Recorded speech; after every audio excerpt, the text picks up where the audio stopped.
Well, kia ora everybody, welcome to Fulbright New Zealand for our second alumni seminar of the year. This is a monthly series of seminars we have here at Fulbright New Zealand, introducing some of our recent alumni and older alumni as well, and the kinds of study and research that we've been doing in the US. So thank you very much for your interest in today's speaker and today's topic. As you can see, we've got a capacity crowd, so thank you all for coming along. Today's speaker is actually one of our newest alumni, Peter Griffin. He recently returned from 2 months in the US on a Fulbright-Harkness New Zealand Fellowship. He was researching public interest journalism across the US. Peter is the founding manager of the Science Media Centre that was launched by the Royal Society of New Zealand in 2008 to facilitate links between the media and science and to provide the media with easy access to relevant science information. Peter is also the editor of sciblogs.co.nz, which is an online hub for scientific analysis and discussion. He's technology columnist for the New Zealand Listener. He's a regular commentator on technology in the media for Radio New Zealand and others, so I'm sure he may be familiar to a lot of you already. On his exchange to the US, Peter visited numerous centres of excellence in public interest journalism, including the Centre for Public Integrity in Washington, DC, Propublica in New York, and the Centre for Health Reporting in Los Angeles. He blogged his thoughts on the current state and the future direction of the media at futurenews.co.nz, as well as reporting to the Listener, Radio New Zealand, and others.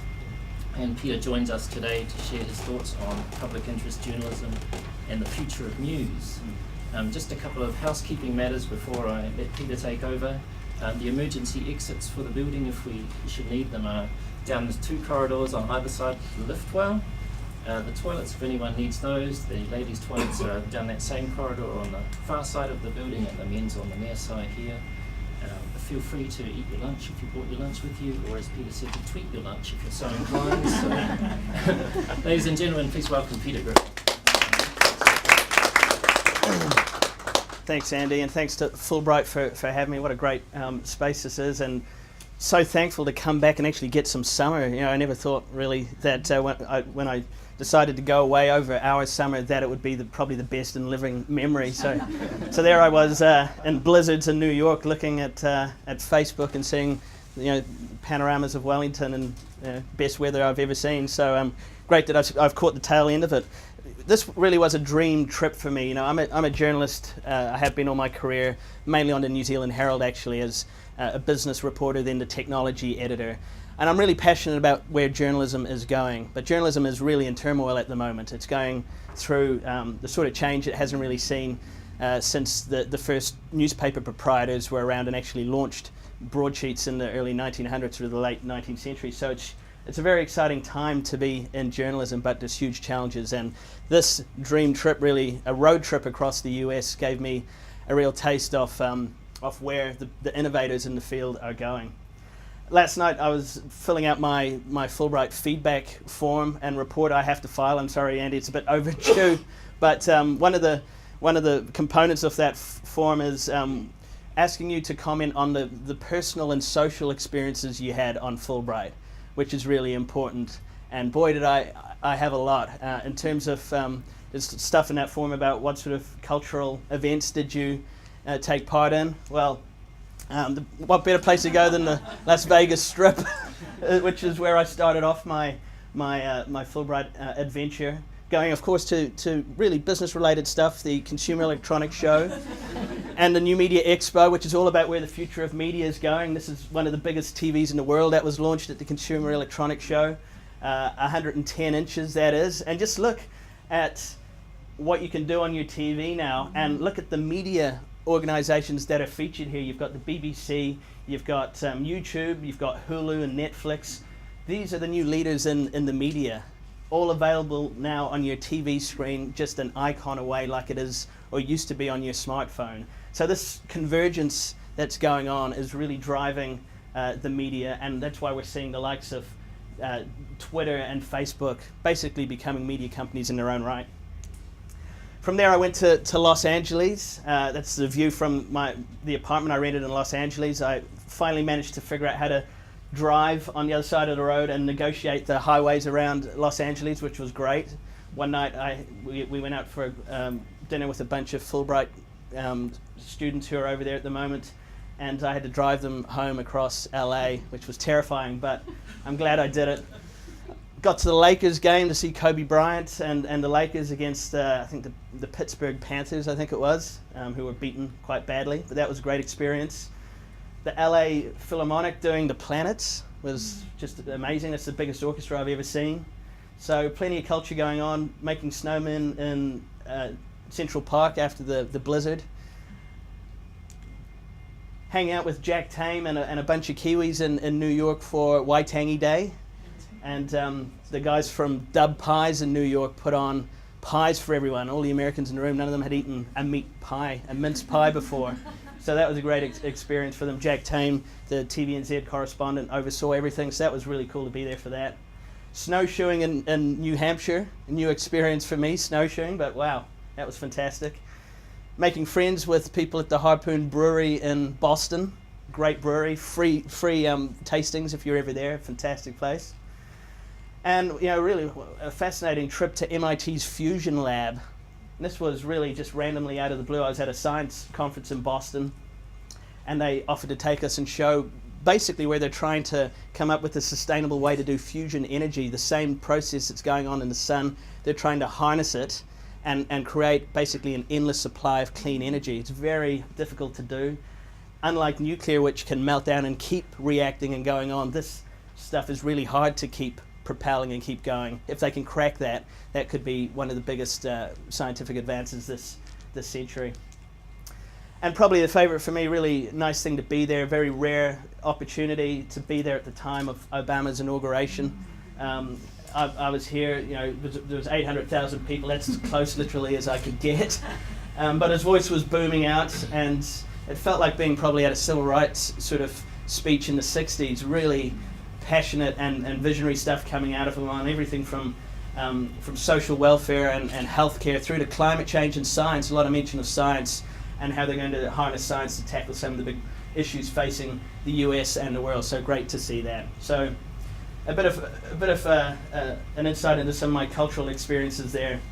But a lot of business was done as well, and that's what I want to talk to you about. There's really 5 things I want to talk to you about today that I took from my US experience. I'm going to go over those in the course of this presentation.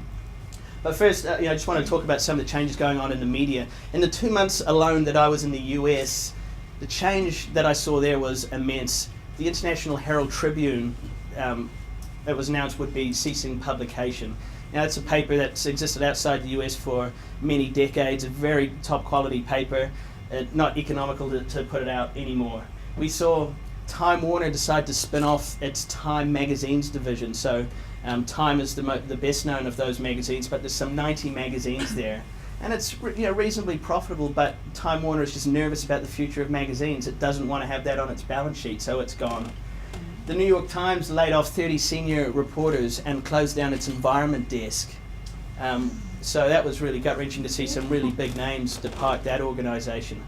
In the same month, they decided to sell the Boston Globe, which is a great daily newspaper, but not as profitable as it needs to be. So it's on the block, and there are various people looking at buying it. So huge change just in that 2-month period.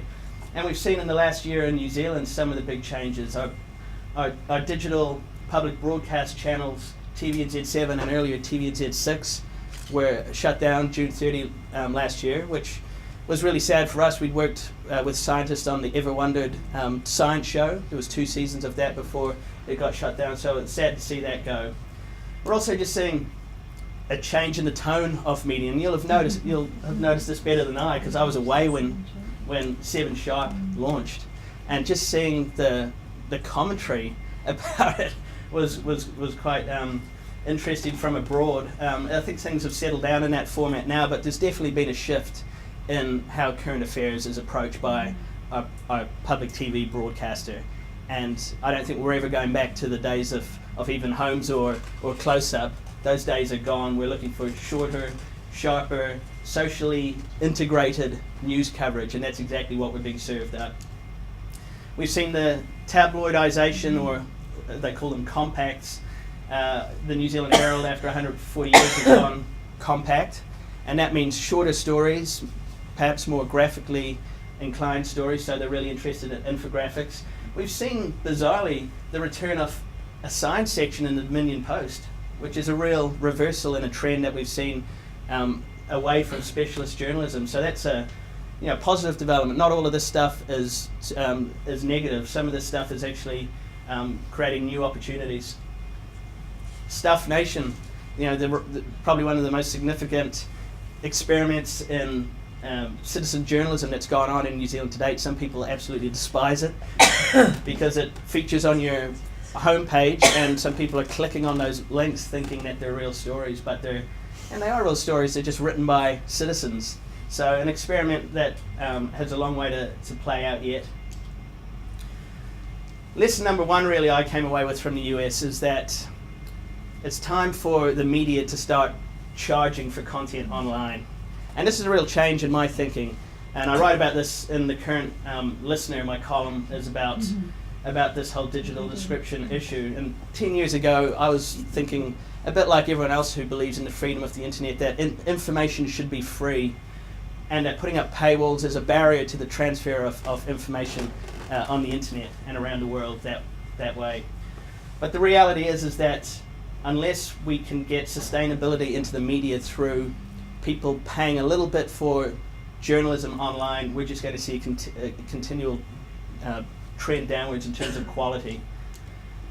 The New York Times is leading the way in the shift to digital and charging people for it. When I was away, they announced they had just signed up 640,000 subscribers, so they've reached a real sustainable critical mass online. Now, this is a newspaper that has huge appeal overseas, so there's a lot of international people in there as well. And what they're doing, it's not a hard paywall that they have put up. They allow you to look at some articles, 10 a month, and if you're coming across an article on Twitter or Facebook and you click on that link, it will still take you to the article. So it's not hard and fast, and this, I think, is the model that the media in the US is going to, which is soft paywalls where you get a certain amount of content for free, but eventually you'll have to sign up.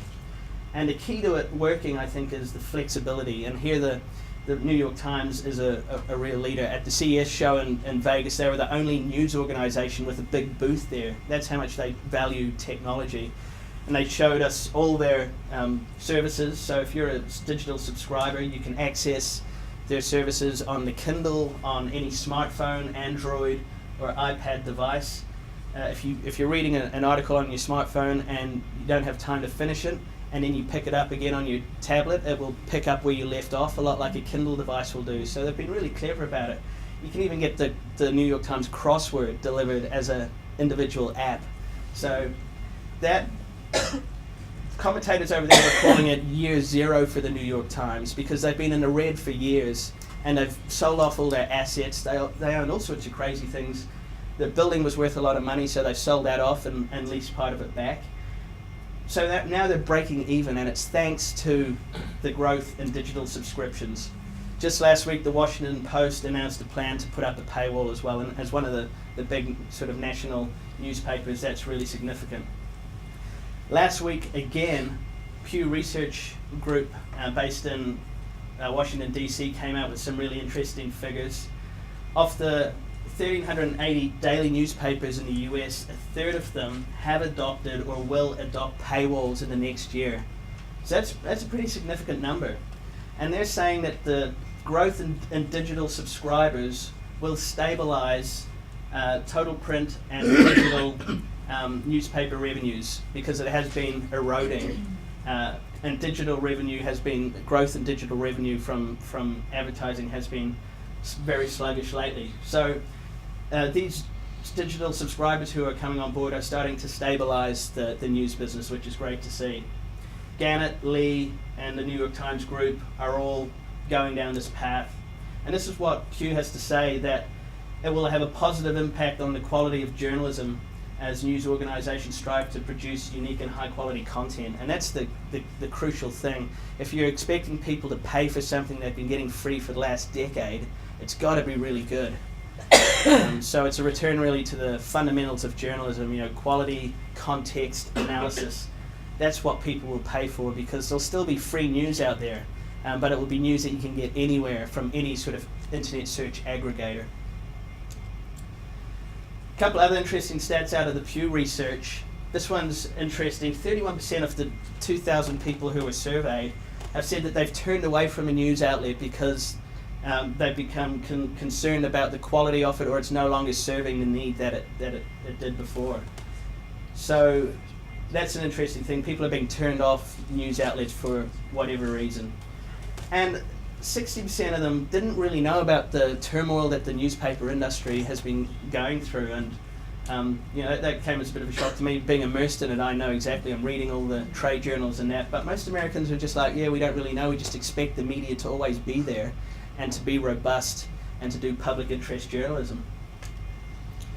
All of that stuff we're seeing in the US is coming to us slightly belatedly. So Fairfax, which owns most of the daily newspapers in New Zealand, it will introduce paywalls for the Sydney Morning Herald and the Age this year. It's starting with international visitors, and that's been a trend that's happened in the US as well, where they'll charge people outside the US first to access the website. And that's just really to give it a test run to see how the system works. So, for instance, if I want to access the Age after June 30, it'll cost me $15 a month New Zealand to do that. And eventually they'll make that the same for Australian readers as well. Stuff will probably follow. They haven't given a timeline for it yet, but Stuff and the Herald Online have said that they're considering paywalls as well, and I think that's the way it has to go. We have to get that sustainability into our media in the digital world, get some digital subscribers actually paying for content on devices and on the web, so that we can fund quality journalism. So the second thing I learned is that there's so much money out there, and the US has amazing trusts and foundations who are putting money into journalism. Knight is probably the one that's putting in the most, but the Annenberg Foundation, Ford, Carnegie, the Pew, collectively it's estimated they put about $400 million a year into media-related causes, funding media startups, funding media training, paying the salaries of journalists. So there's a huge amount of money that US foundations are contributing to propping up the media, really, and it's all public interest journalism that they're interested in. Herbert and Marion Sandler, Marion died last year, but these guys made their money out of the mortgage industry. And I think they were worth initially a couple of $2 billion. They've given most of it away. They're in their 70s when they started funding journalism projects. Still worth a lot of money, and one of the projects that they've invested in is Propublica. Now, Propublica is a public interest journalism organization based in New York that I went to visit. It's about 35 top-notch journalists who are just doing investigations, from fracking to the medical sector to the financial meltdown to what happened in the Gulf with the Deepwater Horizon oil spill. They've covered all of that, and that's their mission, really, to expose abuses of power and betrayals of the public trust by government, business, and other institutions. Sandler's put in $10 million a year for the first 3 years, a huge, unprecedented amount of money. This is their revenue breakdown for 2012, and they've managed to get the Sandlers down to under half of that. So other foundations on the back of quality journalism have come in and are paying it. So there was a bit of concern that being beholden to the Sandler family, essentially, even though it's a trust, would impinge on their credibility and their independence, but they've managed to navigate that. They've won 2 Pulitzer Prizes, the first organization to win a Pulitzer that's an online organization. So that's been a huge success for them so far. The other place I went to, the Center for Public Integrity, based in Washington, D.C., has about 20 journalists, and their focus is really quite tightly on the relationship between business and government and the money flows, following the money to see who is buying influence. And it's so big in the US, the lobbying, the campaign contributions, the money that goes into trying to change policy and change minds in the capital. They are bringing in about $5 million a year in revenue. Most of that is foundations as well.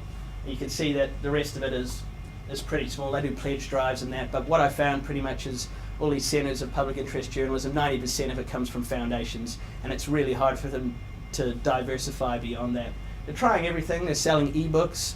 Some of them are doing training sessions, all sorts of things, but really it's about 10% of their overall funding mix. The one I visited in California, the Center for Health Reporting, a team of about 5 journalists who are looking very tightly at health care issues in California.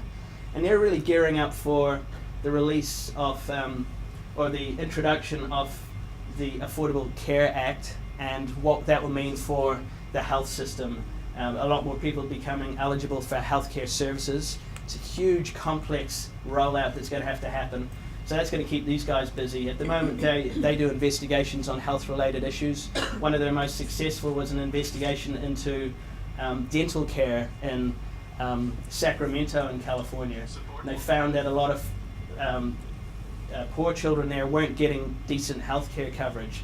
That investigation led to a change in public policy, so that's been a huge coup for them.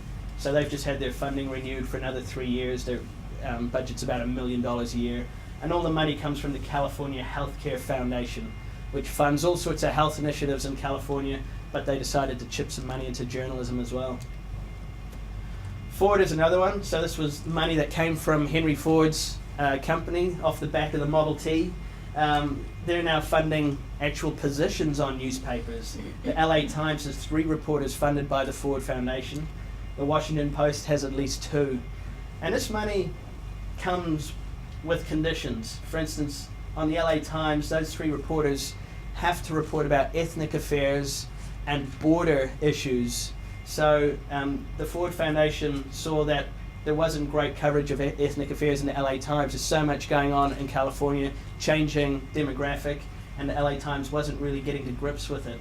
They're also really interested in border issues, immigration, illegal immigration, all that stuff. So they decided to underwrite a couple of positions on the LA Times. That seems to be going pretty well. It's unclear as to how long that will continue, but they've funded them, I think, for a 2-year period initially. The same thing goes for the Washington Post.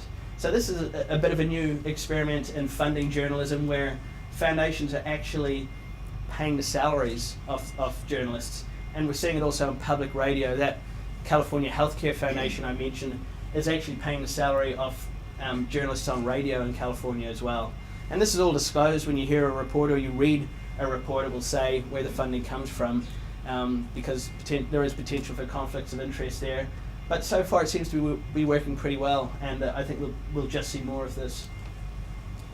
Other things are happening on the funding front. When I was in the US, the Freedom of the Press Foundation finished its first funding round of $196,000. Now this is an organization set up by a group of sort of former journalists, activists. John Cusack, the actor, is heavily involved in this, which has been great for their publicity. And what these guys do is they collect money on behalf of worthy public interest projects. So that $196,000 went to, some of it went to WikiLeaks because they see WikiLeaks providing a real public interest service and allowing an independent channel for whistleblowers to leak information. Center for Public Integrity, which I mentioned. The Bureau of Investigative Journalists, they got some money, about $50,000. And Truth Out, which is really focused on what's happening in Guantanamo Bay, and they do a lot of specialist reporting on Guantanamo Bay. So this is proving reasonably successful for little projects, not funding an overall organization like Propublica, but allowing the public to chip in on projects they're interested in. For instance, Propublica is going to look at drone projects around the US, and there's a lot of concern over what drones will be used to do in spying on American citizens, that type of thing. And so there are investigations that some of these organizations are involved in which will look at things like the drone program. Kickstarter, the online platform for crowdfunding all sorts of projects, very popular with, for instance, the movie industry, is also starting to do really good things for media startups. Last year, I think about $2 million was raised on Kickstarter for media organizations, and it's small amounts of money. Matter, that one in the middle there, I think it was looking for about $50,000. It ended up with $140,000. So exceeded their expectations. This is Matter, and what it is long-form science journalism, which is why I'm really passionate about it. In Matter, you pay 99 cents a month to be a member, and you get each month one long-form piece of science journalism. It could be up to 13,000 words. You know, the quality of the writing is fantastic. It's sort of like the type of writing you read in the New Yorker magazine or the Atlantic magazine. The only difference is it comes to you on your tablet or through your web browser. And there's really cool things like they will hold online Q&A sessions with the author of the piece, so you can actually log on and talk to the person who wrote the article. So that's a really cool example, I think, of a mix of technology and crowdfunding for quality journalism. This figure here is how much we were estimated to have spent on philanthropy in New Zealand in 2011. Nearly $2.7 billion going to charities and community trusts and the like. And that actually, you know, we have a reputation for being a bit stingy with philanthropy in New Zealand, that we're not very sophisticated about giving. But actually, internationally, we compare pretty well. You know, better than Canada, Australia, and the UK, behind the US, but not bad overall. And the sort of the makeup of who gives is reasonably similar to the US as well. The US has a lot of individual giving, and that is really, I saw the tail end of this when I was in the US. In December, there's massive pledge drives all over the US for philanthropy, because people are working on their tax forms at the end of the year, and a lot of this stuff is tax deductible. So that's the time when NPR will do its pledge drives, and people go, oh, okay, here's a chance to give some money to NPR and reduce my tax burden. We don't really see that here in New Zealand, you know, people appealing to that sort of, you can lower your taxes by giving money, you know. So I think there's a bit of scope if we wanted to get more individual giving to appeal to that. But essentially we have trusts giving a chunk of money, like America, business giving a little bit of money, and then lots of individuals who, for whatever reason, are keen to give. And you know, that 2.7 billion is spread pretty thinly. You know, there's schools, there's community centres, all sorts of things are receiving this money. But I don't know how much is going to media-related things. Probably very little, and that's maybe because the media's never asked for it. The media's never put up its hand and said, maybe we could increase civic journalism and social cohesion in our city if we had a couple of journalists looking at some of the important issues that keep getting missed in our city. So I think it's really just a matter of trying to change the perception of the media. Like the US, there's 60% of people here probably don't really realise the devastating change that's happened in the media and what that means for journalism and therefore democracy. Some really encouraging signs here, though. You'll remember last year, Keith Ing broke this amazing story. That was when he went into a WINS office with a USB stick, plugged it into the computer, and it turned out he was able to access all sorts of sensitive documents on that computer through the MSD mainframe. So he was able to get invoices, sensitive details of people. That really broke quite big, and Keith actually broke it on the Public Address blog where he writes on a regular basis. And at the bottom of the story he said, if you like that story, can you put some money in my virtual tip jar? And by the end of 2 days he had $5,800 in his virtual tip jar, which, as the NBR said, made him the best paid journalist in New Zealand for that two-day period. Obviously Keith put in a huge amount of work on that, but I think that shows there's appetite there. These sorts of campaigns which sprung up when there was talk of really messing around with how Radio New Zealand is structured, and in the run-up to the demise of TVNZ7, we saw tens of thousands of people take to social media, belatedly in the case of TVNZ7, to complain about this and to sort of say, hey, look, we need to do something about this. So if we can convert through these types of platforms like Give a Little and Pledge Me that Keith is using to raise money, if we can convert some of these people to actually give $10 or $15, I think we could tap into that big individual giving potential that exists in New Zealand, and perhaps some of it could go to media-related projects. There's some interesting moves afoot which are early in their genesis at the moment, but Scoop, which is a website that's been around for about 13 years, it mainly publishes press releases but also does some really good journalism there, It's looking at setting up a foundation. And Alistair Thompson will be talking more about this in the near future. But I think this is a really exciting move. It's a little bit like the Freedom of the Press Foundation style, where instead of asking people to fund a big organisation like a Propublica or a Centre for the Public Integrity, you go out to the public and say, these are the projects we want to fund, we think are worthy of your money. And you choose which project you want to put money into. So then you could have 4 or 5 different projects running each 6-month period that is looking for $30,000 to $40,000 or $50,000. And I think that's the way to really get some of this crowd-funded public interest journalism going in New Zealand, rather than expecting people to write a check to help fund a big organisation and they don't know what exactly is going to come out of it. Third learning, time to get serious about data journalism. Everywhere I went, all of these centres and the newspapers and radio stations I visited, there's a corner of the office that has 4 or 5 people working on data. And they're journalists. Some of them are statisticians as well, or have a statistical background and a computer science background. But they're working on data journalism and computer-assisted reporting. And this, I think, is pretty much untapped in New Zealand. And just to give you a bit of a flavour of some of the projects that they're working on, at the Centre for Public Integrity, one of their big pieces of work is called Consider the Source. So I mentioned, when I was in DC for Obama's inauguration, about the money that's going in to try and influence politics there. 2012 was the most expensive election in US history. Over $1.5 billion went into these so-called super PACs, these political action committees, where people are basically trying to buy influence. A lot of it goes into attack ads against rival candidates.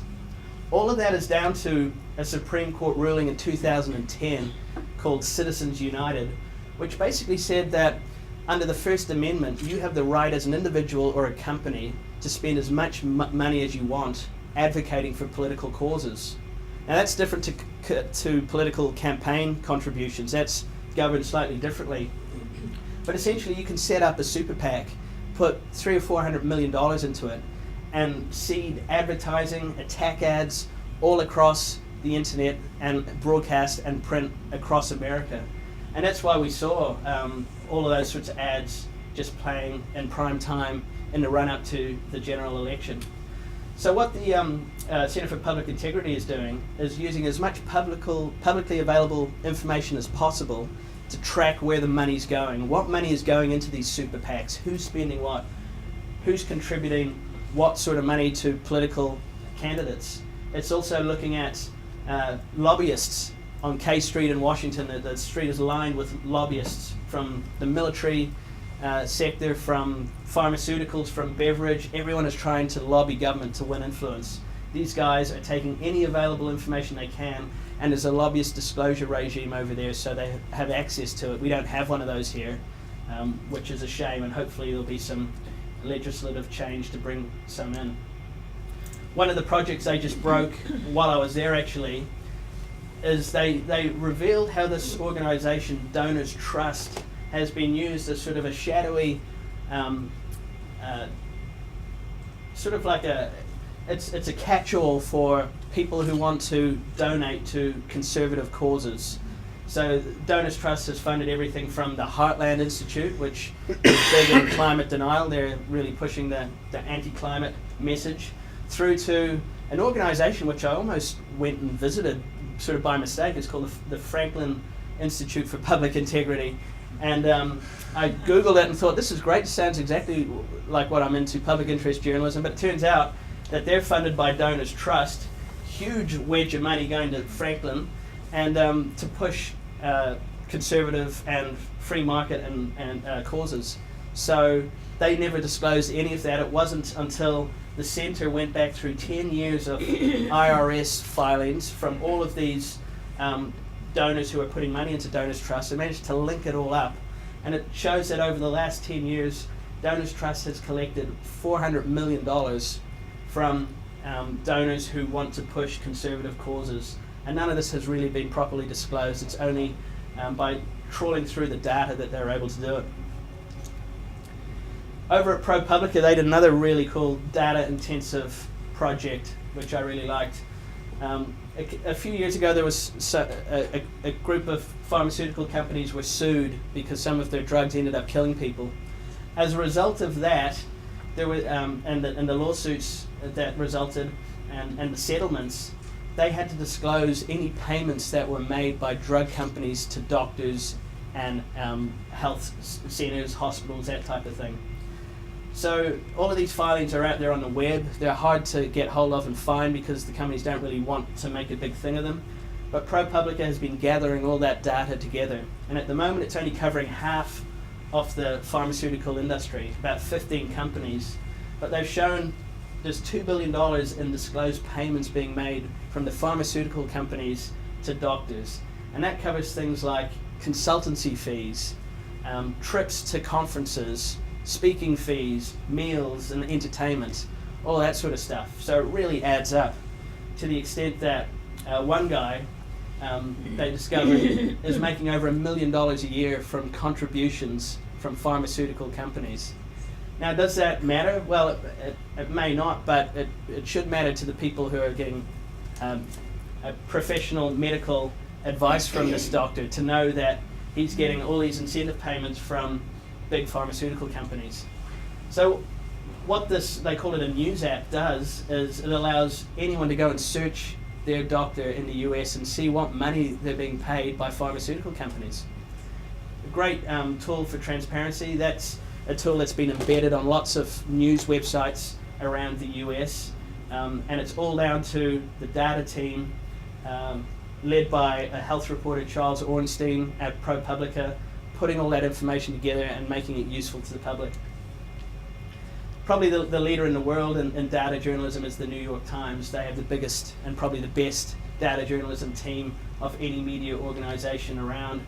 And you just go to their website, they've got so many great data journalism projects going. But this is one which is topical just because we had the census a couple of weeks ago. But this is an interactive infographic that allows you to hover over any little county around the US and find all the census data in one place visually, instantly. All of that's available here as well. Soon that data that they gathered mainly online through the census will be collated and will be released probably as an Excel spreadsheet or something like that. Data journalists will be able to turn that raw data into something like this, which is really useful for the public. We're not really seeing much of this happen in New Zealand. It's expensive and it's complex stuff to do, but I think it's fundamental to the future of journalism. There are some positive signs. I met up a couple of weeks ago with a journalist who has come down from the Waikato Times to be Stuff's data journalist. So there's a dedicated person at Fairfax now working on data journalism. And this is a very simple, reasonably crude infographic that he mocked up using Google Maps and some NIWA data about the drought and average rainfall over the last 10 years. So you're able to click on any point where they've been collecting information and see how rainfall has changed over the last 10 years. You could do this in a much more sophisticated fashion. You could have a slider that allows you to go back over 10 years. You could have regional color coding. That's all relatively easy to do. It's just having the commitment from a media organization to do it. And to their credit, Fairfax have shown that commitment. The fourth learning I've found there, hyperlocal is a big sort of quite a fashionable term in the US, but it's actually it has real value. Warren Buffett, one of the wealthiest men in the world, he's put about $400 million in the last couple of years into buying newspapers. He's sort of betting against the market like he has done in the past. And this is why he's doing it. He says that Berkshire Hathaway will probably purchase more papers in the next few years. If the citizenry cares a little about its community, it will eventually care a little about its newspaper.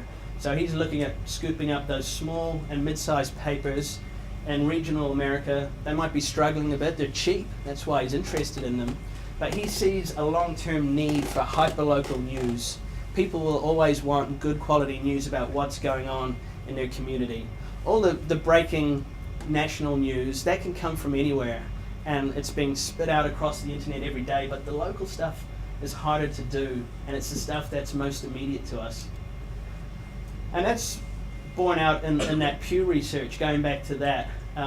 if you look at how national news is changing in the US, we're seeing a real uptick in things like traffic and weather coverage. And as the blizzards were settling in around the US, I noticed this. Every second story is about what roads are going to be plowed today, where they're putting grit, is the power going to stay on. This is the stuff that matters to people. Accidents that are going to determine whether they can get to work or not because the motorway is closed. Local business is important. Sports, local sports teams, heaps of coverage of that. So the mix of news is changing as the media adapts to the needs of their readers. They want more local stuff because they're getting the big picture stuff from other sources. There are some big players in hyperlocal in the US. So Patch Media is an organization. It's owned by AOL. It has about 900 websites that are serving local communities. And from what I hear, not particularly well. It's cost a lot of money to set up. Last year it did about $34 million in revenue. But the message I was getting from journalists is that it's sort of failed because it's trying to centrally do hyperlocal news. It's trying to sell ads from a central location on tiny little websites all over the US, and also share some of the same news. That where hyperlocal really works is one or two man bands in a community, really well integrated into that community, drawing on the citizens for news leads. That's where it really works. Every block is another big one that was trying to do it, and it shut down when I was in the US. So the big players in hyperlocal are really struggling, and I think that's really the nature of hyperlocal. Is not about having a big organization behind it. It's perhaps an ex-journalist who still is interested in keeping their hand in journalism, setting up something on a WordPress website, maybe getting some sponsorship from local companies, and just writing good quality news. A few of the hyperlocals I visited in the US are doing really cool things. About 10 kilometers out of downtown LA, there's a town called Alhambra. It's actually got 85,000 people living there. But back in 2010, they held a local council election, and they called for people to stand to be on the council, and not one person put up their hand out of a town of 85,000 people to stand for the council. And I thought this was a really bad thing. Alhambra is an interesting town. About 50% of the population there is Asian, a lot of Chinese immigrants there.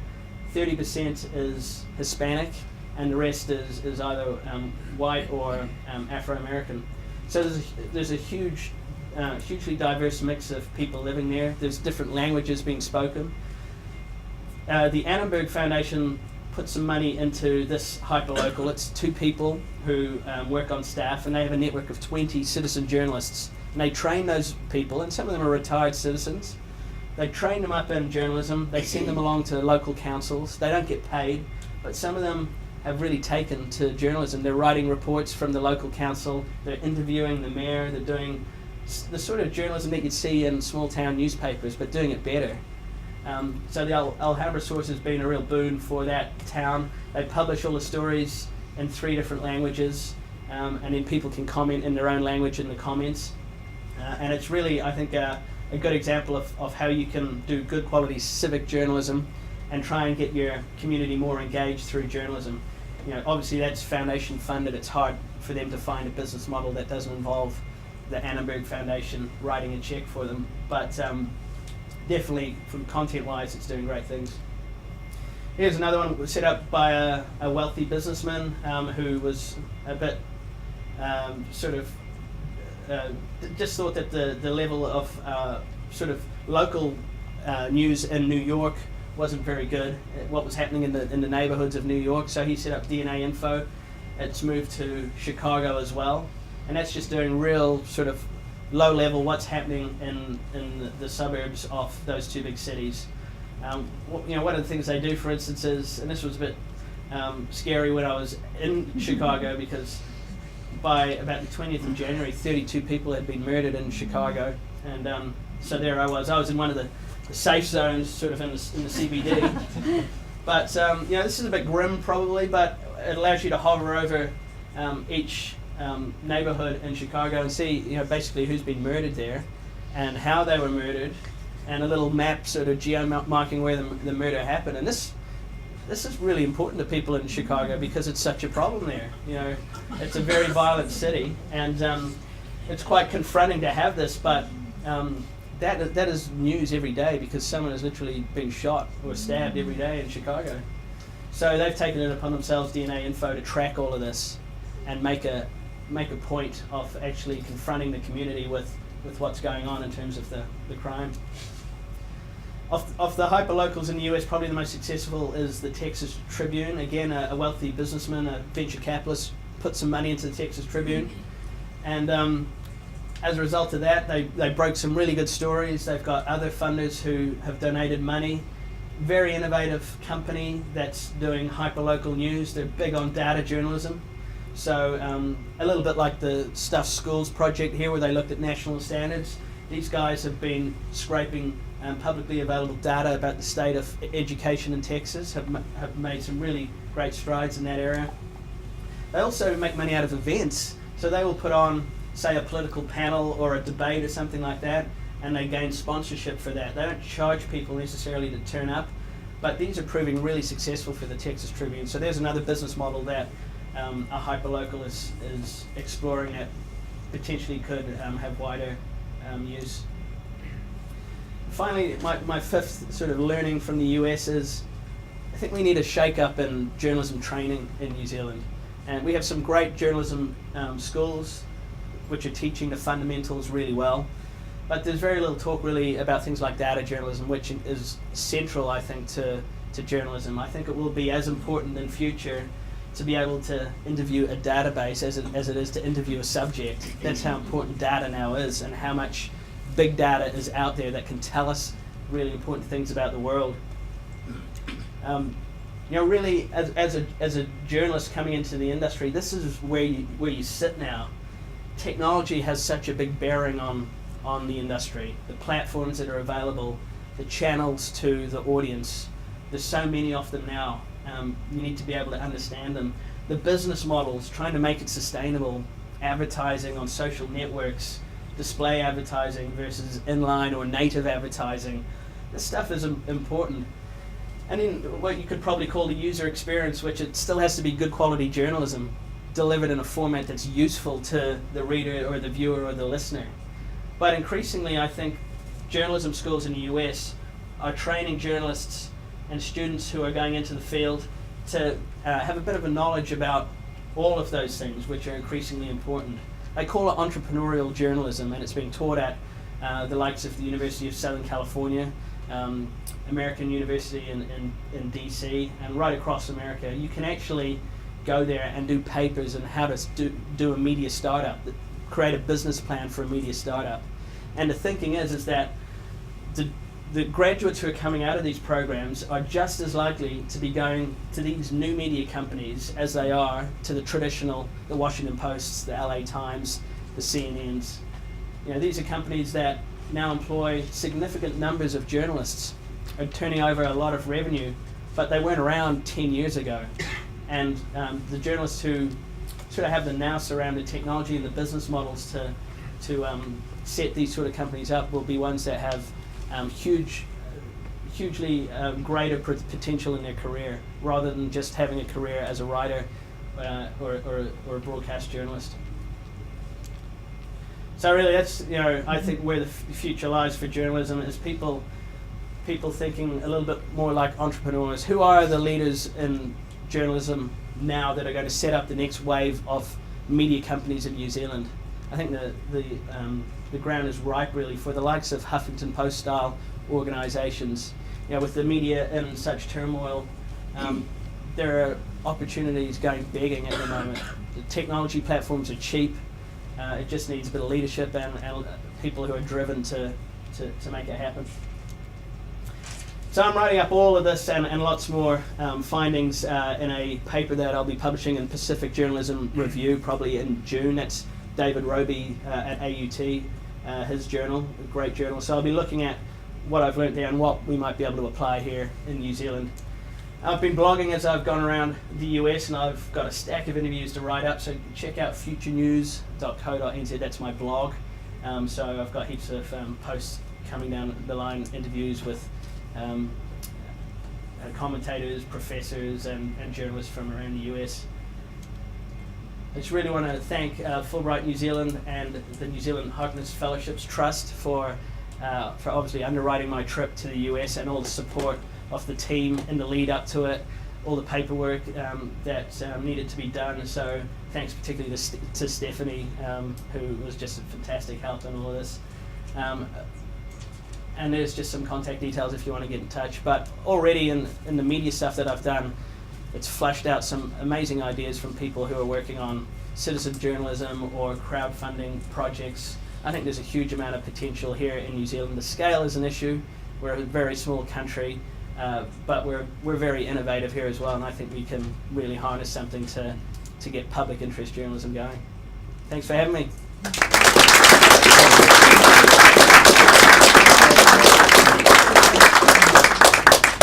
Well, I make it almost 1:30, but maybe we could have a couple of quick questions. Feel free. Yeah. What do you make of the trend towards corporates hiring journalists to attract eyeballs to their own, essentially advertising, although it's straddling news and advertising? Yeah, I didn't really touch on that, but it's happening. It's a big trend. I think it's very smart on behalf of the companies that are doing it. And we're seeing it here in New Zealand. Companies getting, even in a science field, getting a lot more savvy about the content they're putting out, going straight to the readers, bypassing the media. You can do that now. You can create a beautifully produced YouTube video with your chief executive or your chief scientist talking about the company and not have the issues that happen with the media where it could come back to bite you, it could go off the rails. So it's a huge area of growth. There's a lot of ex-journalists who are very skilled writers who are being employed to do this. I saw a statistic that since 2000, new staffing in newsrooms now is 30% of what it was in 2000. So that's tens of thousands of skilled media people out there, and they're doing exactly that. So I think it has real serious implications for the quality and independence of journalism. But it's a factor of the internet. It's all out there available, and it's probably making it harder for people to navigate what is spin and what's news. David? Yeah, thank you very much, Peter. It's been really fascinating to listen to you. And I agree with you about all the sort of methods. I've had a digital subscription to the New York Times for about a year now. It's just fantastic. But the one thing I wonder is, as part of that, there's also maybe more opportunities for people to just select the news they want in their own little bubble. Yeah. I mean, I take a subscription to the New York Times because I guess that it tends to be written and things they deal with things in the way I like. When I get the Dominion Post on my doorstep, I read what whoever writes, and there's a whole mix of views.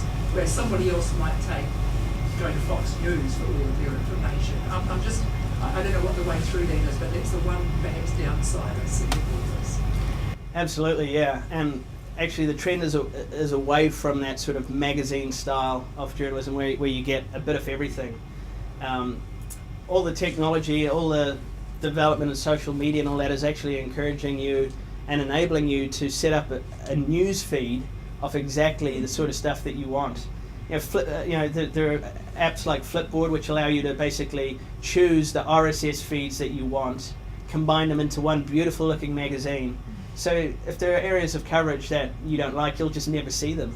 And that is really narrowing down, I think, the news coverage that people have exposure to. If you're following a certain group of people on Twitter, you could just live in that ecosystem. So that's a facet I think that isn't going to change. It's just going to become more pronounced. I think there is scope for instance, it's great that you're a New York Times subscriber.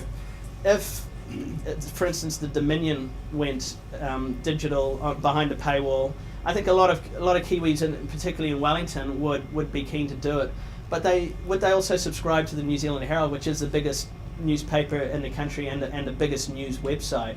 So I think there's scope for them maybe to even share paywall technology so that you can pick and choose the articles that you want. You can pay a certain subscription, but choose from Fairfax and APN content. And that would have been sacrilege to even suggest a few years ago, because these are two big Australian media companies that are in intense opposition to each other.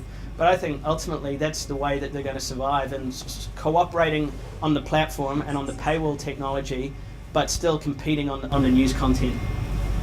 You sort of find any time when people have to pay for something, they start thinking about how to get around paying for it. Yeah. How much is that sort of, is there a blossoming black market for news? Absolutely, and for a long time the New York Times had a back door into it, so you could get around just by changing the URL. You could actually, they've since closed that down.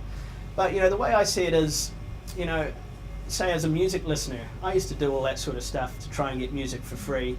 And then Spotify came along, which made it really easy for me to pay $7 a month to get advertising free, huge amount of content streamed to any device that I wanted. And now I don't go the black market route. I pay for music.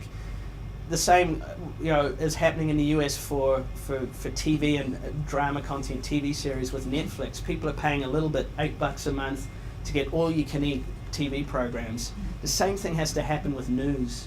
We need to be able to pay $7 or $8 a month to get a decent selection of stories, some quality context and analysis, some opinion from opinion leaders and columnists, but pay a reasonable amount for it. And that probably won't be what you pay for the Dominion Post right now. But if you can pick and choose a collection of stories that you're interested in and pay some for it, I think that's the only way that we'll get serious revenue starting to emerge in the digital space. Yeah, but if you're constantly paying for this and your this and this and then your cable service and your other part, that's going to be a tremendous bill by the end of the month. You're going to pay just to get a limited amount of media. You pick and choose, and there's still so much more out there.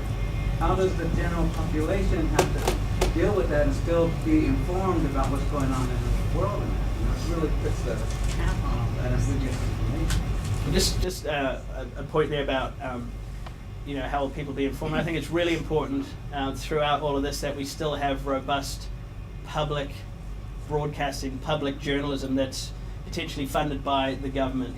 Radio New Zealand is really the last bastion of that in New Zealand. NPR is very strong, PBS in the US. So we'll always need that to get over those digital divide issues of the people who can't afford an iPad app or a subscription to a website.